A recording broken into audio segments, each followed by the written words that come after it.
And Nigeria's GDP growth, which is just above population growth, is predicted to slow to 2.9% in 2023 and stay there in 2024, according to the World Bank. So, of course, disclosed in the World Bank's Global Economic Prospects Report. Arise business analyst Chika Mbonu is joining us. First time this year. Chika, Happy New Year. Good to see you. Happy New Year. You look well rested. Happy New Year, Otis. Happy New welcome, Year. Sir. Happy Thanks New for joining Year. us. Thank God for 2023. Oh, yes, indeed. There's so much to do. Very pivotal year. Yeah, very important for us. Indeed. Where would you like to start? Let's start with GT. GT, okay. All right. For several reasons. Yeah. And because of the fact that it talks about doing business by Nigerian banks outside Nigeria. Yeah. And especially, again, as a lot of Nigerian banks are trying to foray into various geographies in the world, The way I will try to explain it to our viewers so that there will be no much panic is this, on this thing that happened to GT. Let's say that you're living on the street, in a state in the street, where the estate managers have said that to prevent theft, armed robbery, and so on and so forth, everybody in that street must have some security, install some security elements in their houses. Okay. And so including maybe a high-level fence for each house, and with some maybe barbed wires on top of it, and maybe even some other elements of security on it, maybe some dogs, maybe a very your gate man must also be a very qualified person. Yeah. And so what normally happens is the estate goes around to check the compliance, to make sure that for common good, every house complies with that. I get you. Yeah. So they come into GT in 2013 and find out that, we say that this fence should be this high, but yours is not that. You're supposed to have some electricity on this, you didn't do that. And therefore, we also say that your gate man must be from a first-class security company, you don't have that. And therefore, we must fine you for this. Remember, no theft has happened, no robbery has happened. So GT is supposed to have gone ahead to go and make good those gaps. Subsequently, they came for a re-inspection and found out that those things didn't happen again. Okay. And that's how this has happened. So the fence and security elements required by the estate represent the control systems, the systems and procedures that the Financial Conduct Authority of the UK requires all the banks must have to prevent anti-money laundering. Gotcha. Because those who carry out money laundering or terrorism, there's a limit to the amount of cash they can carry. They must pass their money through the banking system. Right.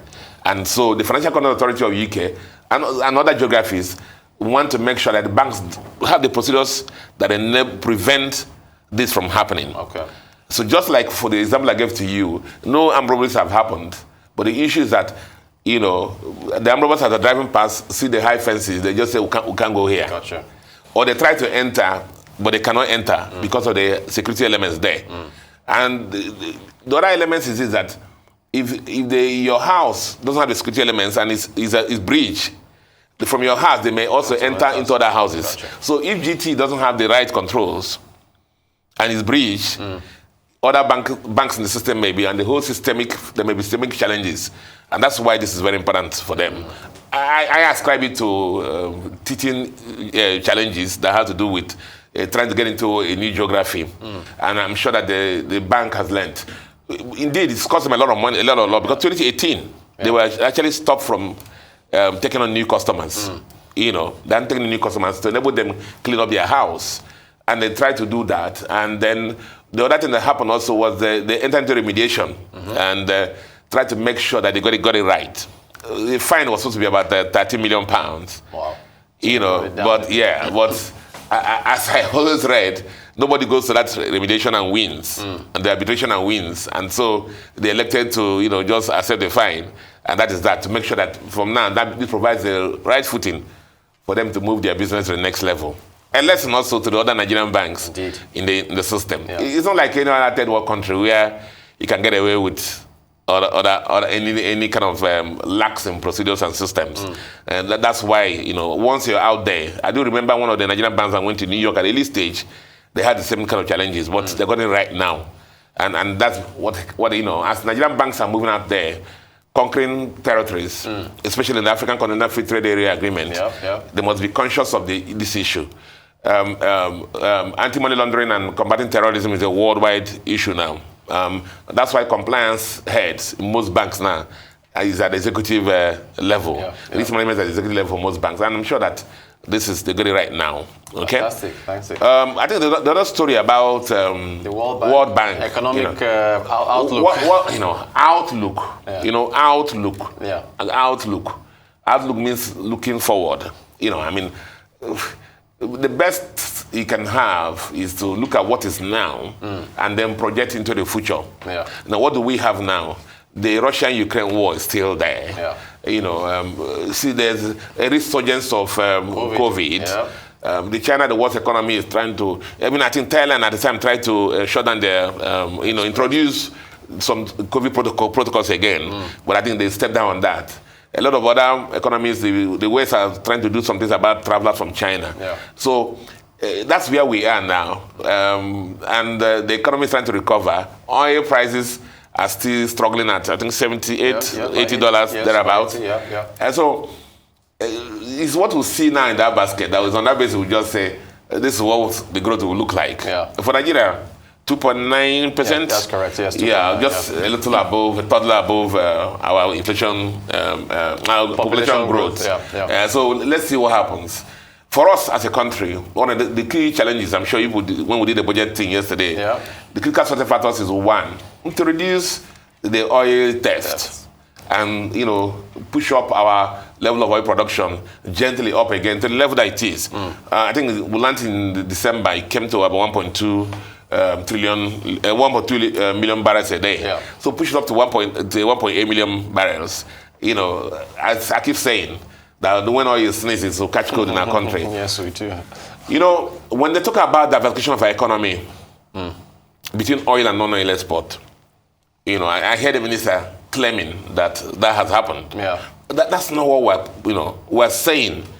The example I'm going to use for you is the MTN revenues between data and voice. Yeah.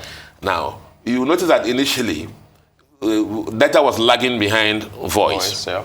And what's happened now is that the data is pushing up, but the quantum of voice, whereas data is growing by about maybe 40%, voice is growing about 1.5%. Yeah.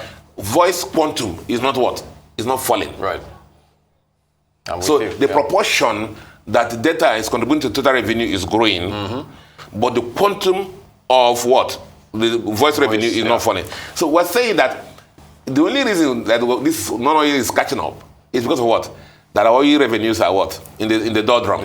Yeah. That's why we're saying push up our oil revenue to 1.8 million barrels per day. At the same time, concurrently, push up our non-oil what? Revenues. When that ratio is there, then we know that we're diversifying our economy really. This is happening now. This claim is being made now because our oil revenues are down there. Yeah. So we are not actually diversified the economy. We have not. If we had diversified the economy, you'd be running a budget of 21 or 22 trillion. And then we have about 12 trillion in deficit. And that 12 trillion deficit is caused by the fact that oil revenues are tanked. So what's your outlook for the economy, Chika? Is it all about leadership? Nigeria difficult, challenging, because you see, we're entering into an election year. Next month. The budget that has been passed is for 12 months. There's this issue of oil subsidy that will be withdrawn confidently for Uncle Buhari. We're going to rest in Daura. Says it is June, 1 month after. The new government is signing. You and me know that cannot happen. It will be difficult for the new government to get May 29 and just drop that immediately. It will be difficult. So again, the other thing that may happen is let whoever is going to win not copy the Buhari regime in 2015, when it took him 6 months to name a cabinet. So that lethargy may affect the performance of the government this year. We're hoping that whoever wins among the top candidates will be prepared enough from day one that morning, then next morning after May, when they come down from parade ground on May 29, for things to happen. You know, so we don't have the lethargy in our economy. Otherwise, we don't have problems that we had before. So we're hoping that 2023 push up oil production to 1.8 million barrels a day. Reduce the level of security, reduce the stress. If Uncle Buhari leaves the political space, we hope that some things will settle.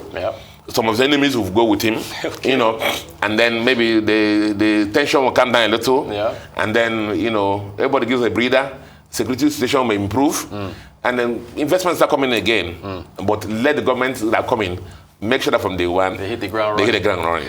Chika, we'll have you to analyze. It's going to be an exciting year up ahead. Arise business analyst Chika. Chika, happy new year again. Welcome back. Thank you.